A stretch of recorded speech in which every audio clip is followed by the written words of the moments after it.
Et donc ce soir, nous allons avoir Claude Martin à ma droite, docteur honoris causa, professeur émérite à l'Université permanente France, et Luc Poissonnier à ma gauche, professeur associé à Grenoble École de Management, directeur de l'Institut de recherche et d'innovation en management des achats, qui traiteront du thème « Après la crise, l'Europe comme espace de compétitivité renouvelée ». Et préalablement, je vais essayer, de coutume de faire un petit tour d'actualité européenne de façon aussi rapide que synthétique, malgré une actualité relativement fournie. Donc il ne vous aura pas échappé en préambule que l'Union européenne s'est vu remettre avant-hier le prix Nobel de la paix, avec François Hollande et Angela Merkel qui étaient côte à côte et qui, d'après l'AFP, affichaient démonstrativement leur entente, et en l'absence d'une demi-douzaine de chefs d'État, les principaux étant le Britannique David Cameron et le président tchèque Václav Klaus, ce qui a fait dire à M. Schulz, le président du Parlement européen, je trouve leur absence cohérente, les gens qui ne veulent pas l'Union européenne, pourquoi viendraient-ils? Quant au président du comité Nobel norvégien, il s'est fendu d'un appel assez vibrant à sauvegarder ce qui a été gagné et améliorer ce qui a été créé pour nous permettre de résoudre les problèmes menaçant la communauté européenne aujourd'hui. C'est la seule façon de résoudre les problèmes provoqués par la crise financière. Et il a insisté, ensemble, nous devons faire en sorte de ne pas perdre ce que nous avons construit sur les ruines des deux guerres mondiales. M. Barroso, qui recevait le prix avec M. Van Rompuy et M. Schulz, donc ont été reçus aujourd'hui même au Parlement européen, et où ils ont réitéré cet appel à un moment où beaucoup de concitoyens, à cause de la crise très dure, ont des doutes sur l'Europe. Le comité de Nobel nous a envoyé un message très puissant.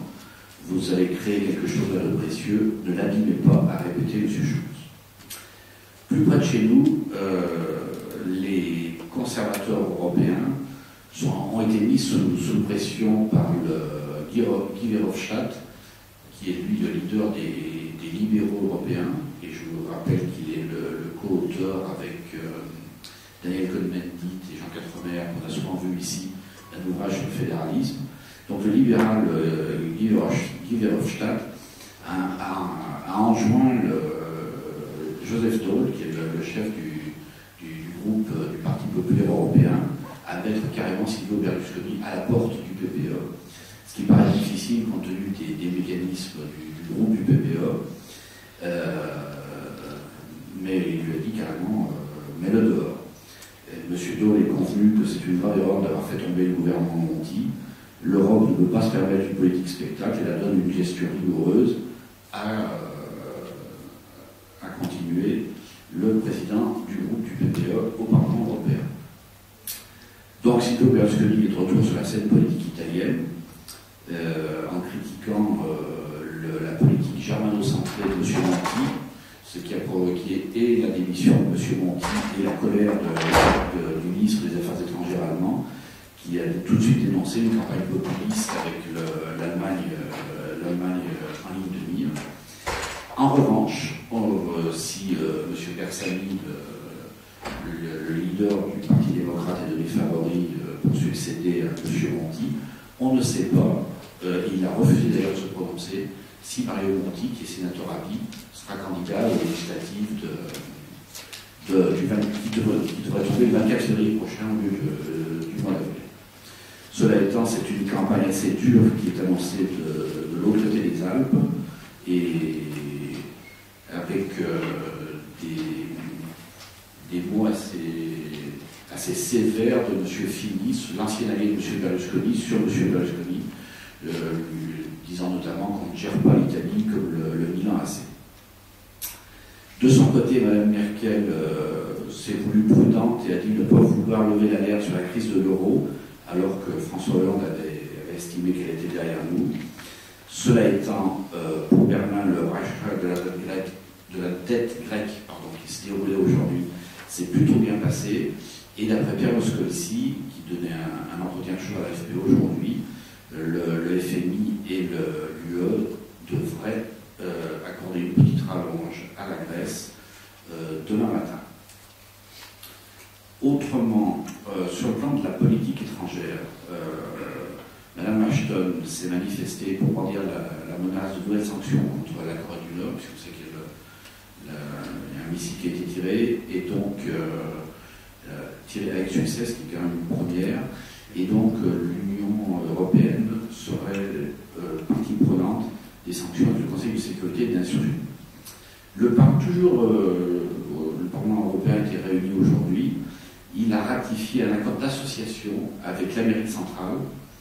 Accord d'association, je précise, avec le Costa Rica, le Salvador, le Guatemala, le Honduras, le Nicaragua et le Panama, mais un accord commercial seulement avec le Pérou et la Colombie, en sachant que le groupe des Verts a voté contre, en dénonçant un accord déséquilibré qui profite essentiellement aux industries européennes et aux multinationales et qui ne garantit guère les droits de l'homme.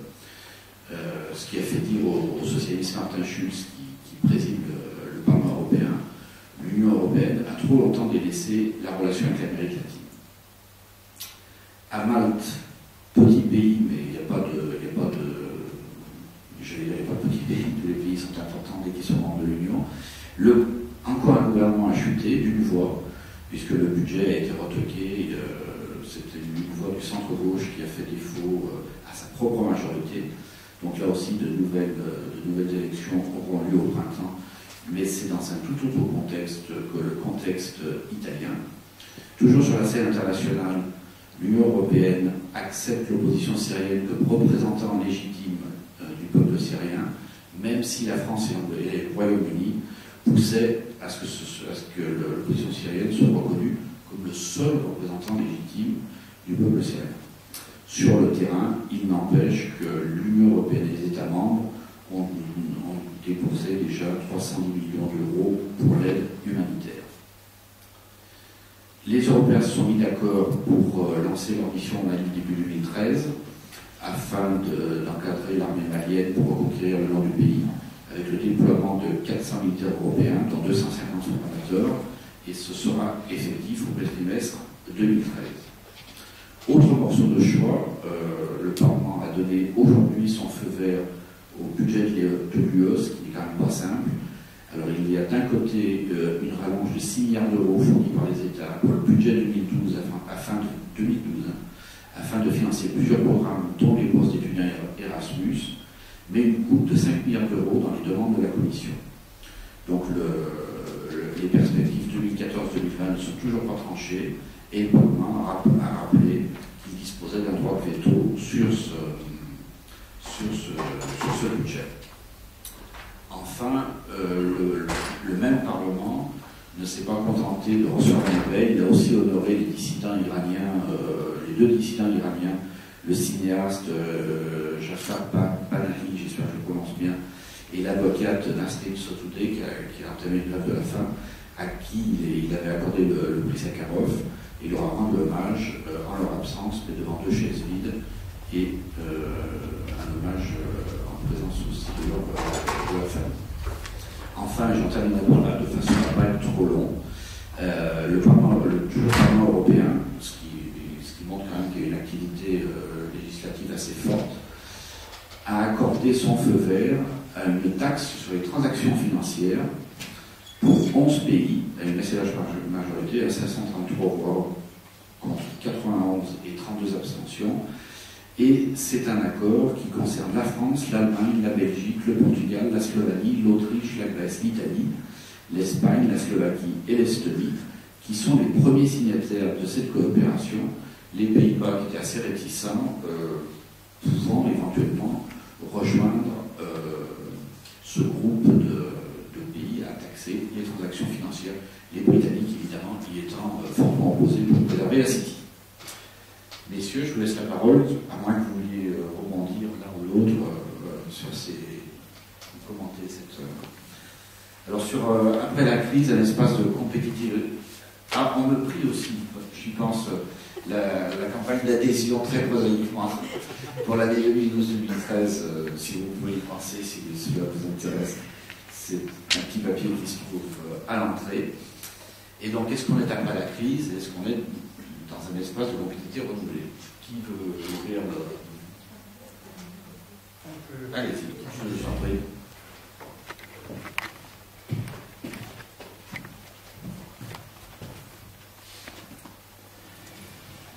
Bonsoir, je m'appelle Claude Martin, je suis effectivement un membre de cette université des Mendès France, Pierre Mendès France, professeur émérite, et je gère depuis de nombreuses années un réseau d'universitaires européens que nous avions appelé le réseau des pays du groupe de Visegrad en 1994 et qui est à l'origine, si je puis dire, de ce livre dont nous voudrions discuter ce soir.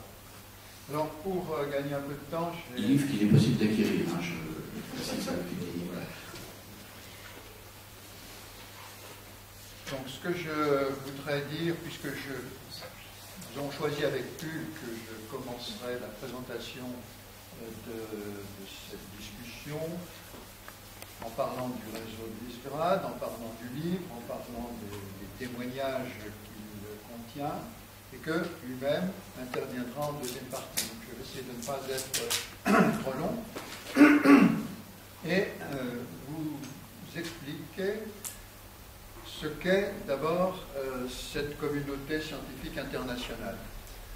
La parution d'un livre n'est jamais une chose banale. Il y a toujours derrière l'histoire.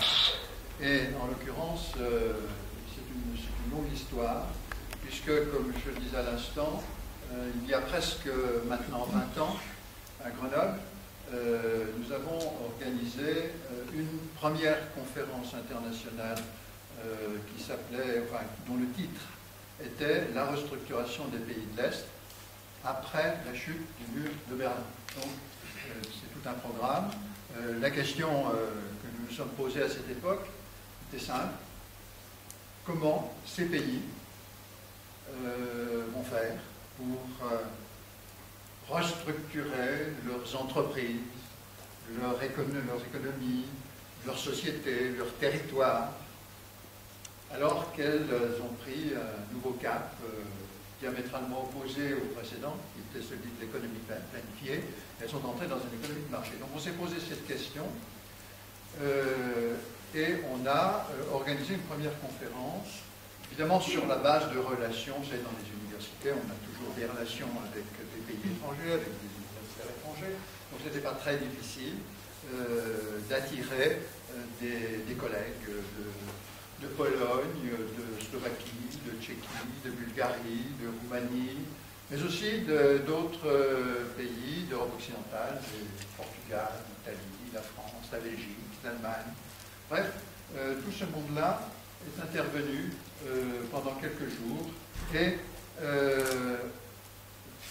pour essayer de se souvenir un peu de la situation, des circonstances, de l'ambiance de l'époque. On a pratiquement, le réseau s'est autoproclamé à l'issue de la conférence en s'appelant pays du groupe de Visegrad. Alors ça, pour la petite histoire, Visegrad, c'est une ville de Hongrie où a été signé en 1991, sauf erreur, le premier accord de libre-échange entre des pays dits de l'Est, c'est-à-dire à l'époque Pologne, Hongrie et Tchécoslovaquie. Ce triangle de Visegrad est devenu assez rapidement un carré avec la scission de la Tchécoslovaquie en deux. Puis d'autres États se sont associés et nous avions comme, je dirais, aire géographique internationale ces territoires. Pas seulement le triangle de Visegrad, mais de manière générale les pays de l'Est, avec la problématique que j'ai évoquée tout à l'heure. Bien. Je fais un saut dans le temps et j'arrive aux élargissements de l'Europe de 2004, qui était vraiment une date extrêmement importante, notamment parce que on a intégré 10 nouveaux pays, dont 8 appartenaient déjà à ces pays dits de l'Est. Les deux autres, c'était Chypre et Malte. Donc, d'un seul coup, on est passé de 15 à 25, et 3 années après, en 2007, on a intégré la Roumanie et la Bulgarie, qui avaient été profondément mortifiées de ne pas avoir fait partie de la première fournée en 2004. Bon, mais il y avait des raisons, ils n'avaient pas clos tous les chapitres de l'adhésion. Bref, en 2007, nous sommes 27. Nous sommes 27.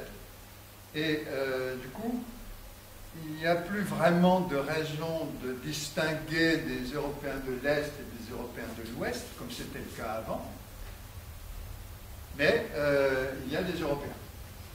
Et il y a des Européens qui sont dans le même contexte, qui vivent et qui subissent les mêmes politiques et qui se préoccupent des mêmes questions qui intéressent les Anglais, les Allemands, les Italiens, etc. À savoir des questions plus globales, des questions qui sont des questions de régionalisation, des questions de compétitivité, des questions de développement durable, des questions de crise économique, etc. Nous en sommes.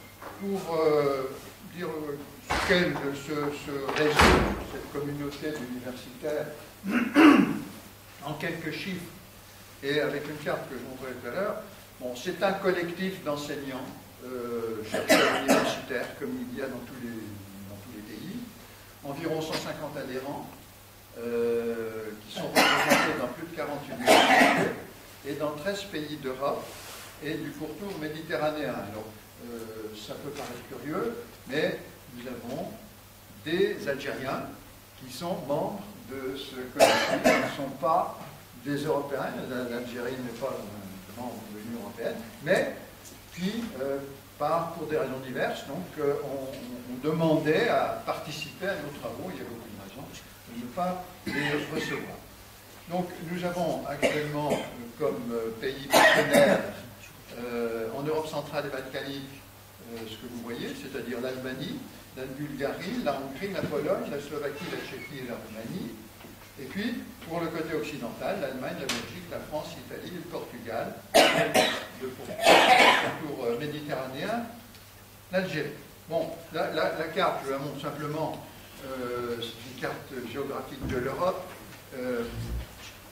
qui souligne un petit peu les distances géographiques, mais aussi culturelles, qui séparent des pays comme le Portugal avec des pays comme la Pologne au nord-est, ou avec des pays comme la Bulgarie ou l'Albanie dans le sud de la péninsule. C'est très divers, c'est très étendu, ce n'est pas, je veux dire, comme l'évoquait M. Gonnet tout à l'heure, chaque État, même s'il est petit, dès l'instant où il est un État de l'Union européenne, devient important. Mais si on raisonne en surface ou en population, eh bien, on voit que les États que je viens d'énumérer représentent une assez bonne couverture du territoire européen, donc en superficie et en population. Alors, une chose qui est très nette, qu'on a appris à connaître et à comprendre, les pays des républiques baltes, l'Estonie, la Lituanie, Lettonie, de même que les pays scandinaves, ne sont pas dans notre réseau. Alors, il faut y voir probablement une raison linguistique, une raison culturelle. Le réseau est francophone, principalement francophone, le réseau des pays du groupe de Méditerranée, malgré que nous avons parmi nous entre 10 et 15% d'anglophones. C'est-à-dire que nous n'avons jamais fermé la porte aux anglophones, mais il est clair que dans le nord de l'Europe, les choses ne se passent pas tout à fait de la même façon et qu'il existe des réseaux tout à fait semblables, je le sais, puisque j'ai été invité à y participer, mais qui n'ont pas tout à fait les mêmes sensibilités que nous. Donc, ce sont des choses qui évoluent parallèlement. Donc, voilà ce qu'est notre réseau. Son fonctionnement, c'est un fonctionnement collégial. Il y a un comité scientifique international de 23 membres qui représente à peu près l'ensemble des pays et des universités. Une coordination qui est à Grenoble, qui a été toujours basée à l'université Pierre Mendès France, qui est appuyée par une structure interdisciplinaire de recherche hébergée à l'IUT2, c'est pourquoi vous avez vu probablement à un moment donné le logo de l'UT2, et un fonctionnement basé sur le bénévolat. Alors ça, c'est peut-être ce qui surprend le plus les responsables, notamment dans les ambassades, dans les corps diplomatiques, quand on va faire des conférences, et qu'on dit, ben voilà, on a fait jusqu'à présent 18 conférences sans demander pratiquement un sou à qui que ce soit, tout simplement parce que c'est le partenariat. Une université demande d'organiser une conférence annuelle, elle le fait. Elle le fait parce qu'elle a les moyens, les ressources, évidemment tout le monde participe, mais c'est ainsi. Donc ça nous a beaucoup aidé parce que dans les démarrages du réseau, on a tenté des programmes européens, on en a eu quelques-uns, mais c'est une affaire tellement compliquée à gérer que très progressivement, nous avons pris notre liberté et nous en sommes très heureux actuellement. Alors, donc les conférences, j'ai cité quelques villes, hein, Grenoble, Poznań, Bratislava, Katowice, Iași, Lisbonne, Świstów, Bulgarie, Pérouse en Italie, Timișoara, etc. Chaque année, une conférence dans un point du territoire européen. Alors, voilà, ça c'est pour le réseau, parce que sans ce réseau, il n'y aurait pas eu de conférence, et sans les conférences, il n'y aurait pas eu celle de 2011 à Grenoble, il n'y aurait pas eu de livre. Alors, une conférence, un livre. Bon, le titre de cette conférence, c'est-à-dire qu'il y a eu lieu il y a à peu près un an, septembre 2011, à Grenoble. Une conférence qui a été soutenue, je le dis au passage, par à peu près toutes les collectivités locales et régionales et universitaires. L'Union européenne et ses rapports au monde, perte de statut international ou émergence d'un nouveau modèle de croissance, entre guillemets, made in Europe, point d'interrogation. Donc c'était la question. Est-ce que l'Europe est en déclin ou est-ce qu'on a peut-être l'espoir qu'après ce déclin, il y aura l'émergence d'un nouveau modèle. Voilà. Et le contexte, il était, à peu près ce qu'il est toujours aujourd'hui, c'est-à-dire une Europe en crise, une Europe menacée de déclassement, qui ne parvient pas, sauf exception notable, à relancer son économie. Et les objectifs de cette conférence, c'était de faire venir des chercheurs étrangers qui avaient leur diagnostic, qui avaient leurs travaux, leurs recherches et qui avaient analysé finalement ce qu'on va appeler les avantages concurrentiels de l'Union européenne. Nous voulions, et ça c'est récurrent chez nous, confronter les analyses et les pratiques des États membres dans différents domaines, en matière institutionnelle, en matière politique, économique, culturelle, territoriale, communautaire, et nous avons donc des points communs aux différentes communications qui sont la compréhension de ces dynamiques sociales et économiques en vue d'un projet qu'on avait nommé donc, le Made in Europe. Une conférence 2011, un livre 2012. C'est de ce livre-là dont je dirai quelques mots et que Hugues Poissonnier commentera également sous un autre angle de vue. Bon, le titre, déjà, après la crise, en suspension, bon, ça suppose qu'il y aura un après. C'est-à-dire qu'il y a une note d'optimisme. L'Europe comme espace de compétitivité renouvelée. Son contenu, eh bien, ce sont des témoignages scientifiques, des travaux à l'appui, venus de l'Est, venus du Sud, de l'Ouest de l'Europe. C'est une remise en cause du fonctionnement de l'Union européenne et de la compétitivité européenne. C'est une mise en évidence des points forts du modèle européen et de sa capacité d'adaptation. C'est-à-dire qu'on avait vraiment, comment dire, pris le parti de ne pas baisser les bras et de voir ce qui, dans les différents points du territoire européen, pouvait être considéré comme des valeurs, comme des créations de valeurs. D'où le titre. Peut-être que l'on peut juger un peu optimiste. Alors, ces témoignages, c'est en résumé 2 constats et une question. Alors, le premier constat, c'est effectivement, il faut reconnaître ce qui est vrai, c'est une Europe qui est impuissante face à la crise, mais en même temps contraignante pour les entreprises. Et nous avons toute une série d'interventions. Par exemple, on se souvient en 2007 du renflouement des banques à la suite de la crise du subprime. Bon. Cette opération qui a été menée avec beaucoup d'efficacité dans différents pays, notamment en France, c'était une opération d'assainissement du secteur bancaire, elle était indispensable.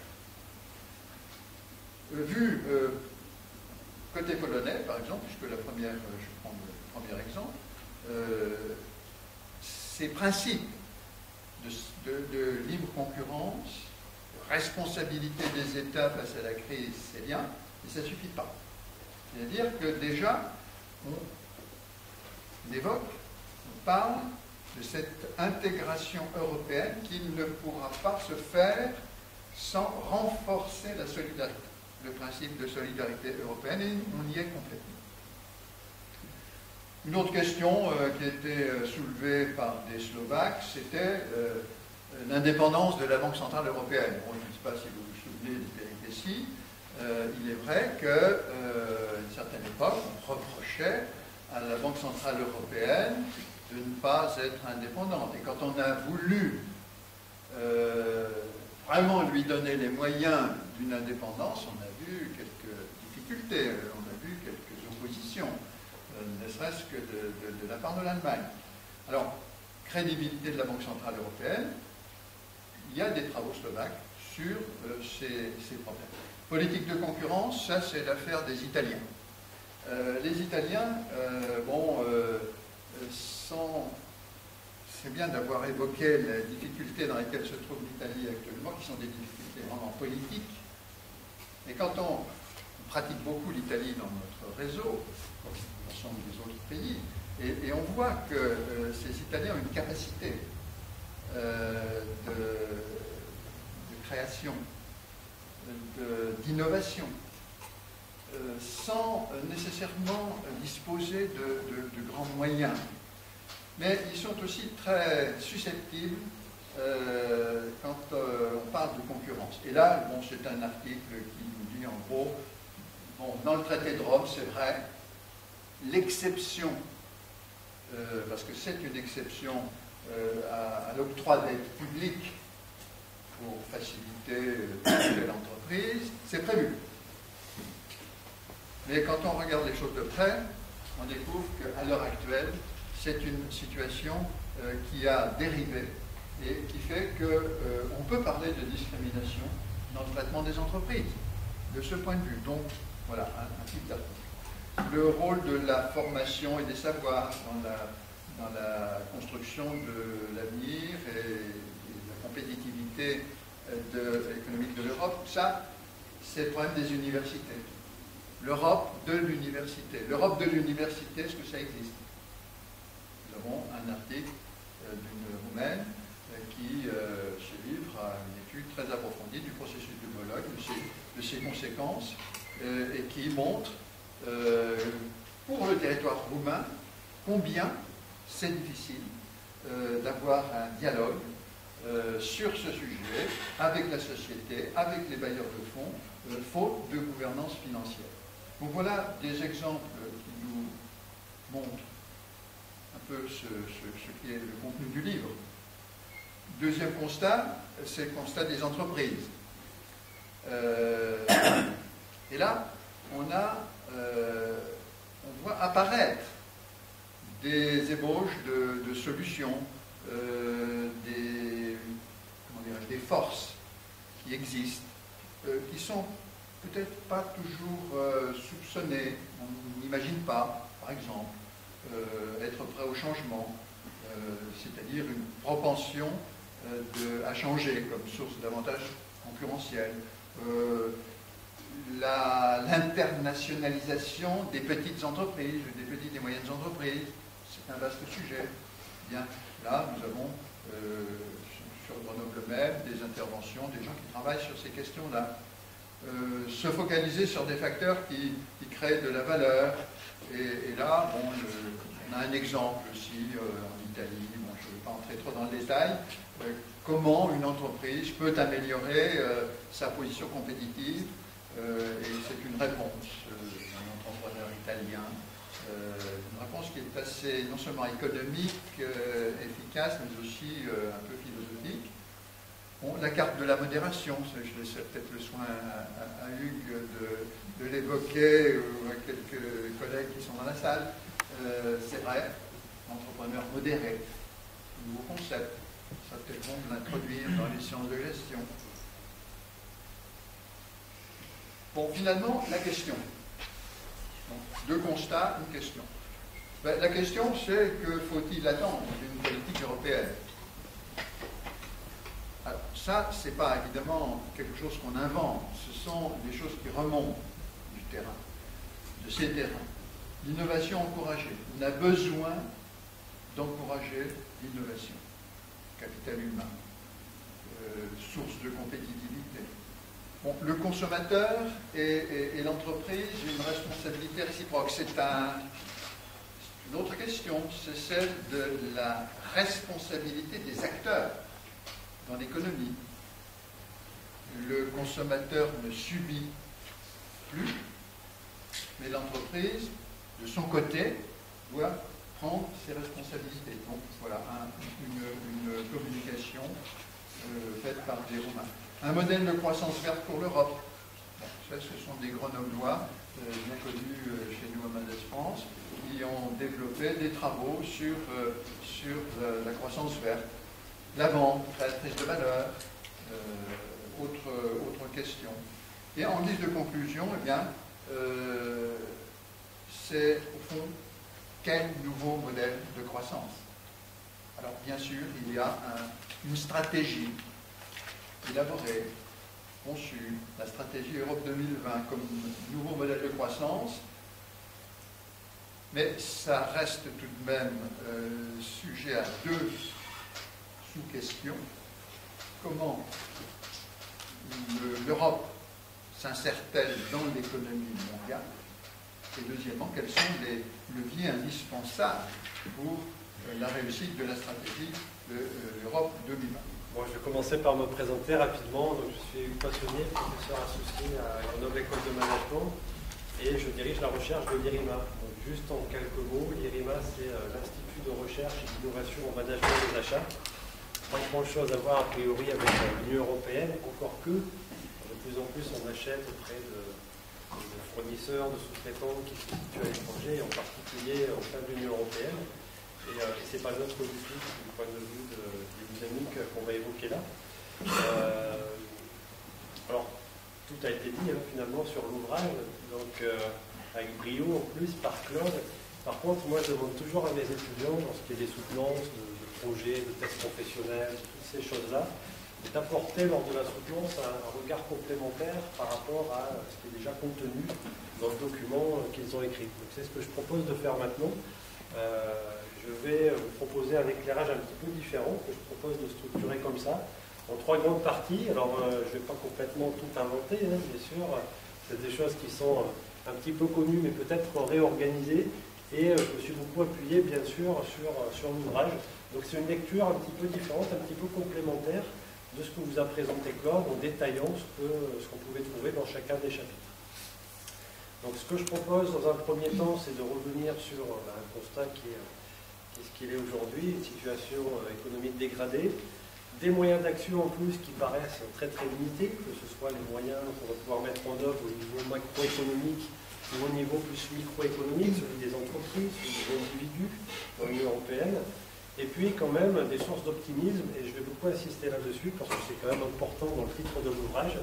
Et voilà, c'est ce que je vous propose, et surtout n'hésitez pas à m'interrompre à quelques moments que ce soit, si vous avez des questions qui vous viennent. Donc d'abord le constat, une situation économique dégradée, alors juste quelques chiffres qui parlent mieux en général que les discours. Donc, vous voyez l'Union européenne qui apparaît ici en rouge. Quand on compare la croissance du PIB de grandes zones mondiales, donc on a l'Asie de l'Est, le Pacifique, l'Asie du Sud, l'Amérique latine, etc., on voit qu'effectivement l'Europe témoigne d'un taux de croissance de 1,5 qui est le plus faible par rapport aux autres grands ensembles. Au niveau des investissements, pourcentage du PIB, ça aussi c'est un indicateur important parce que ça témoigne en grande partie de la croissance à venir. C'est les moyens qu'on se donne finalement pour générer de la croissance dans le futur, un futur plus ou moins proche. Et là on voit aussi que l'Europe est un petit peu à la traîne par rapport à d'autres grandes zones. Ces chiffres valent ce qu'ils valent, c'est-à-dire que là voilà. Ces chiffres, bon, c'est des comparaisons, forcément il y a toujours un caractère discutable quand on compare des chiffres comme ça avec des zones qui ne sont pas forcément au même niveau de développement, qui n'ont pas les mêmes perspectives de croissance économique, etc. Mais enfin, c'est quand même des chiffres qui sont révélateurs. Autre chiffre, le dernier, les investissements directs à l'étranger entrant en pourcentage du PIB.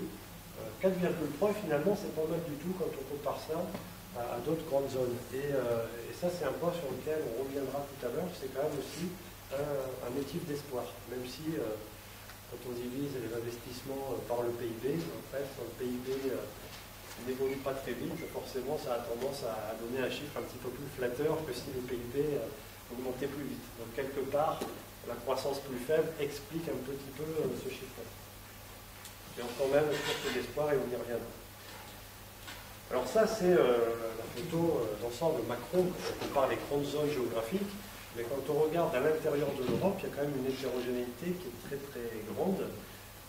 Si on compare à plusieurs pays, alors ils sont bien sûr pas tous là, hein, mais j'en ai choisi quelques-uns. Donc c'est les chiffres de 2011.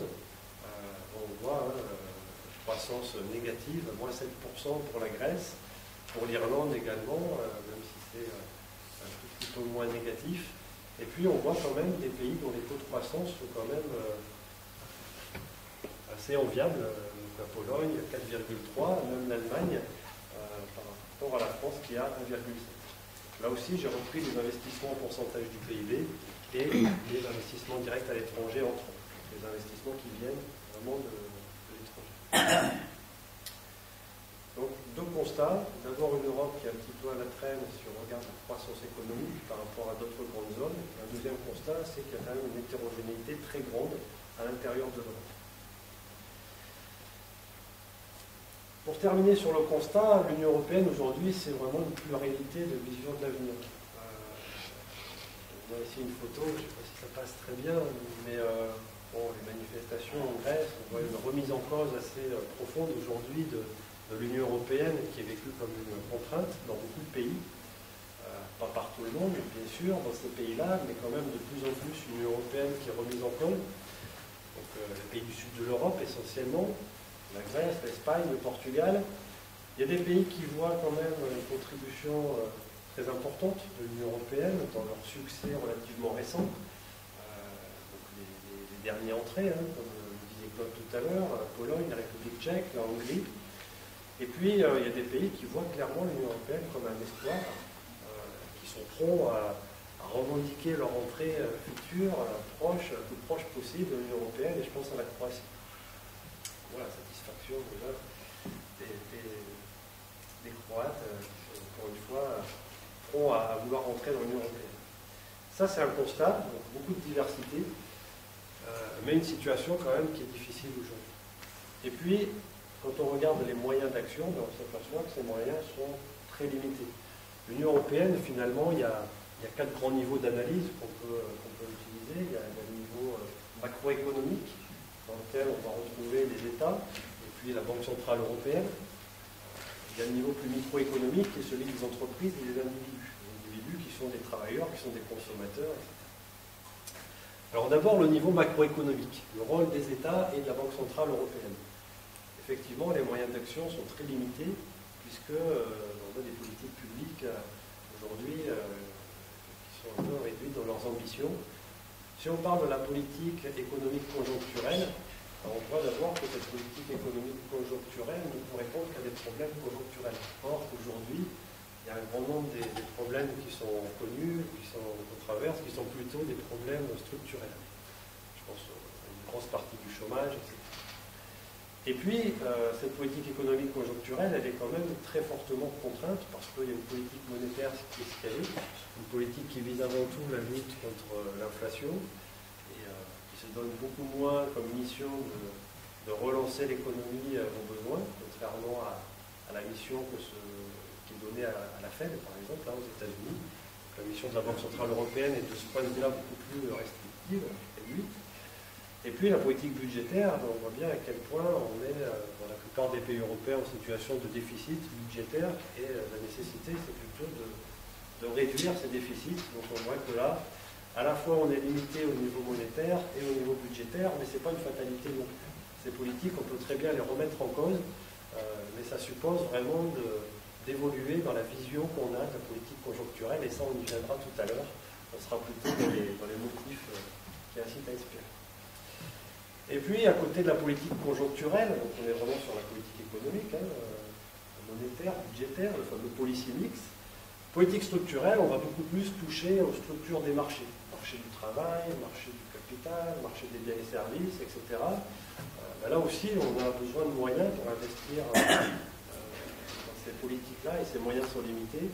Et puis surtout, ces politiques structurelles sont idéologiquement dépassées. Aujourd'hui en Europe, on n'est plus autant de la planification où on essayait comme ça d'influencer les structures de marché en se donnant des grands objectifs. Donc, effectivement, au niveau macroéconomique, quand on regarde ça, on se dit qu'il n'y a pas beaucoup à espérer de ce qu'on peut faire pour améliorer la situation. Alors, au niveau microéconomique maintenant, ce qu'on constate, c'est quand même qu'au niveau des entreprises, il y a un vrai dynamisme entrepreneurial qui vient de l'Est. Boom de création d'entreprises, des modèles d'entrepreneuriat un petit peu nouveaux, et là, je vais tendre la perche à Rafi, qui est ici. On avait écrit ensemble cet article avec Sandrine Mansart également, un article sur l'entrepreneur modéré. Et c'est vrai qu'il y a de plus en plus des formes différentes d'entrepreneuriat qui émergent. Je ne vais pas en dire beaucoup plus là-dessus, mais si vous avez des questions plus tard, je pourrais y revenir bien volontiers. Mais en tout cas, ce qu'il faut retenir, c'est qu'il y a un vrai dynamisme au niveau entrepreneurial, par opposition à ce qu'on évoquait tout à l'heure sur la politique macroéconomique. Et puis, il y a surtout des relations nouvelles entre les entreprises. Alors là, je reprends un peu ma casquette d'acheteur. Je ne suis pas acheteur, mais en tout cas, je fais beaucoup de recherches dans les achats, et c'est vrai que aujourd'hui, on a de plus en plus une vision des achats nouvelles, des achats vus comme étant créateurs de valeur. Pendant des années, on a confié aux acheteurs des missions qui consistaient surtout à essayer de réduire les coûts. Il s'agissait d'augmenter le résultat ou la marge par le bas, c'est-à-dire en réduisant les coûts. Aujourd'hui, on prend de plus en plus conscience que ces leviers-là sont un petit peu usés, on les a tellement utilisés ces derniers temps. Par contre, on a des leviers extrêmement importants pour augmenter la marge par le haut, via les achats. Et augmenter la marge par le haut, c'est tout simplement créer plus de valeur par les achats. Qu'est-ce que ça veut dire? Ça veut dire qu'on va être capable, grâce à des achats un petit peu nouveaux, sans doute plus collaboratifs, plus de partenariat avec les fournisseurs, on va être capable de créer plus de valeur et de vendre peut-être le produit un petit peu plus cher. Alors ça, rares sont les entreprises aujourd'hui qui ont vraiment cette capacité, ce pricing power, comme disent les anglo-saxons, mais on peut tout simplement, à prix égal, réussir à gagner des parts de marché. On va jouer là sur la quantité.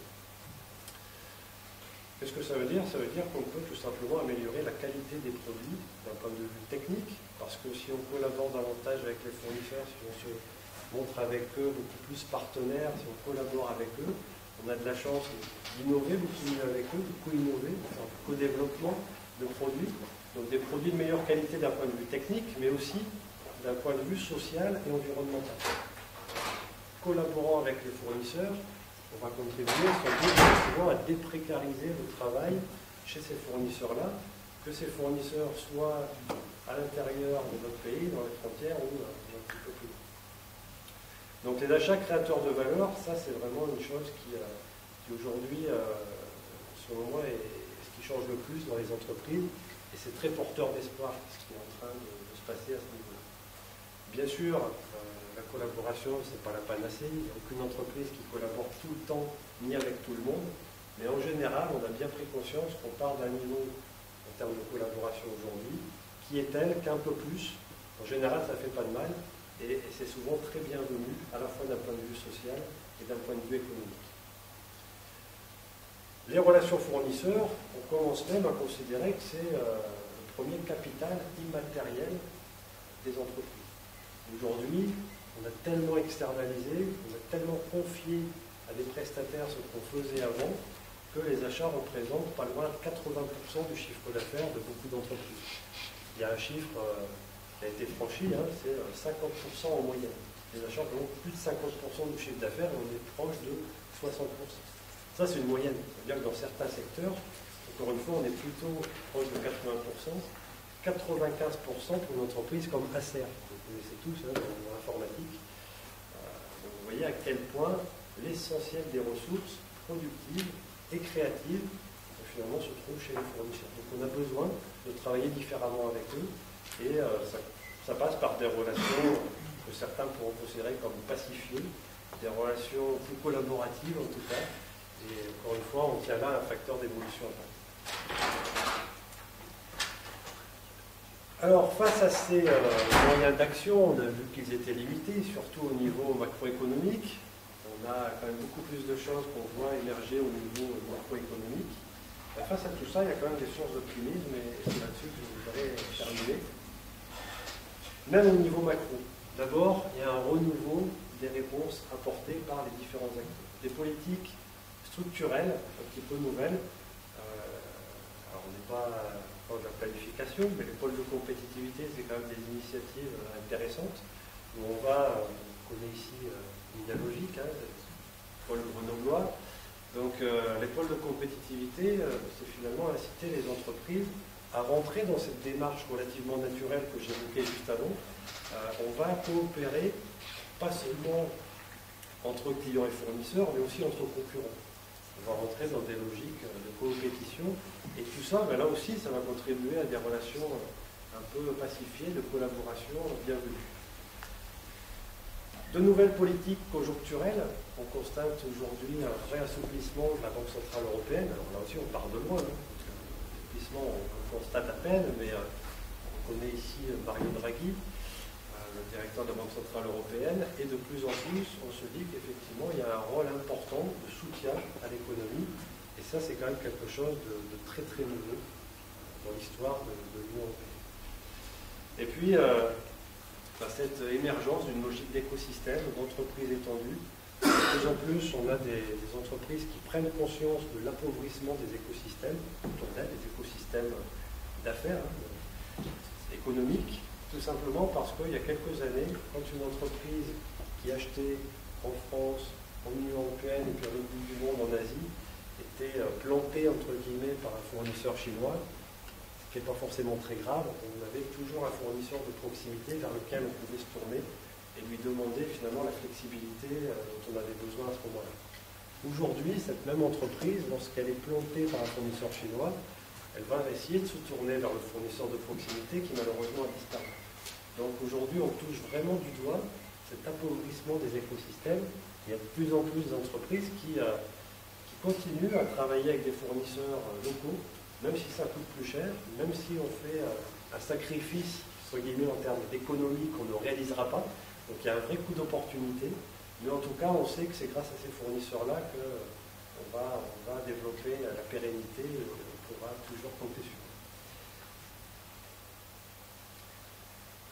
L'Europe, c'est toujours un lieu privilégié d'implantation. Et là, je vais rebondir sur le chiffre que j'évoquais tout à l'heure, sur les IDE entrants. Il y a dans l'ouvrage un chapitre qui est vraiment centré sur cette notion de Sell in Europe. On parle toujours de Made in Europe, c'est vrai, c'est important, le fait de fabriquer en Europe. Mais aujourd'hui, le fait de vendre en Europe, c'est un gage de qualité.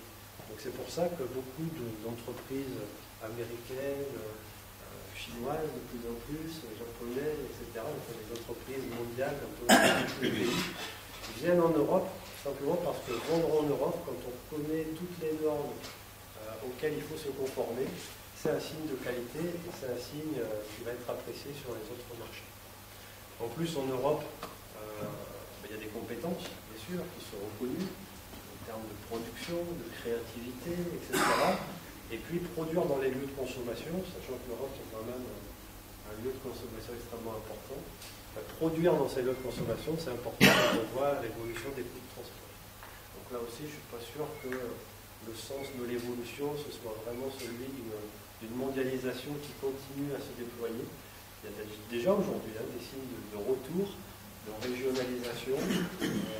Au niveau des entreprises, la régionalisation, ça s'appelle la relocalisation. Et ça, aujourd'hui, on continue à délocaliser plus qu'on ne relocalise, mais ce mouvement de relocalisation est chaque jour un peu plus fort. C'est important de le constater, c'est révélateur d'une évolution assez importante. Ça va ? Et si les réponses venaient de l'Est? Alors là, l'illustration magnifique slide qui m'a été suggérée par Eva, qui est dans la salle. Effectivement, c'est intéressant de constater que les réponses proviennent de nos partenaires. Tout à l'heure, Claude disait que parler de pays de l'Est, parler de pays de l'Ouest, aujourd'hui, ça n'a pas beaucoup de sens. On est tous européens, bien sûr. Mais en tout cas, c'est vrai qu'il y a des sources d'inspiration. Et c'est intéressant de voir qu'il y a un vrai dynamisme depuis 89 dans les populations d'Europe centrale. Le contexte dans lequel on est obligé de composer depuis un certain temps dans un certain nombre de pays montre bien qu'on arrive à finalement se montrer très créatif. On parlait tout à l'heure du dynamisme entrepreneurial qu'on est capable de constater dans ces pays-là aussi. Eva, peut-être que tu veux compléter. On va faire ça de manière très collaborative aussi. Il est vrai que dans les cas des pays de l'Europe centrale, on constate premièrement un manque de complexe.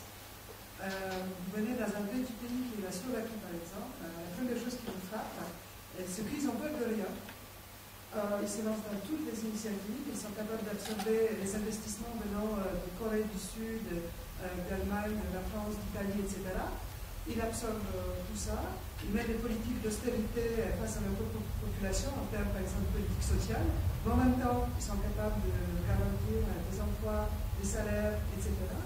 Donc on compose avec l'incertitude du contexte social, politique, économique, etc.